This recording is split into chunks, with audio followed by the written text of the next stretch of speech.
അങ്ങനെ കാത്തിരിപ്പിനുള്ളിൽ മമ്മൂട്ടി വില്ലനായി എത്താൻ പോകുന്ന ചിത്രത്തിൻ്റെ ഒഫീഷ്യൽ ഫസ്റ്റ് ലുക്ക് പോസ്റ്റർ ഇപ്പോൾ റിലീസ് ചെയ്തിട്ടുണ്ട്.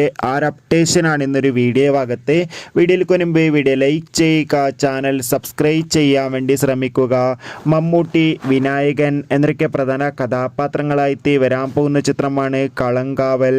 ഏവരും ഏറെ ആകാംക്ഷയോടെയാണ് ചിത്രത്തിൻ്റെ ഓരോ അപ്ഡേഷനും അറിയാൻ വേണ്ടി കാത്തിരുന്നത്. അങ്ങനെ ഫൈനലി ചിത്രത്തിൻ്റെ ഒഫീഷ്യൽ ഫസ്റ്റ് ലുക്ക് പോസ്റ്റർ ഇപ്പോൾ ഇതാ ആരാധകർക്ക് മുന്നിൽ പുറത്തുവന്നിരിക്കുകയാണ്. അതിഗംഭീരമായ ലുക്കിൽ തന്നെ നമുക്ക് മമ്മൂക്കി ഇവിടെ കാണാൻ വേണ്ടി സാധിക്കുന്നുണ്ട്. എന്തായാലും കളങ്കാവൽ എന്ന ചിത്രത്തിൻ്റെ കൂടുതൽ അപ്ഡേഷൻ അറിയാൻ വേണ്ടി കാത്തിരിക്കാം. ചിത്രം ഈ വർഷം തന്നെ തിയേറ്ററുകളിൽ എത്തുമെന്ന് കൺഫേം ആക്കിയിട്ടുണ്ട്. എത്ര പേരാണ് കളങ്കാവൽ എന്ന ചിത്രത്തിൻ്റെ കൂടുതൽ അപ്ഡേഷൻ അറിയാൻ വേണ്ടി കാത്തിരിക്കുന്ന കമൻറ്റ് ചെയ്യുക. കൂടുതൽ സിനിമാ വാർത്തകൾ പെട്ടെന്ന് ലഭിക്കാൻ ചാനൽ ഇപ്പോൾ തന്നെ സബ്സ്ക്രൈബ് ചെയ്യാൻ വേണ്ടി ശ്രമിക്കൂ. അടുത്തൊരു വീഡിയോയിൽ കാണും വരെ ബൈ.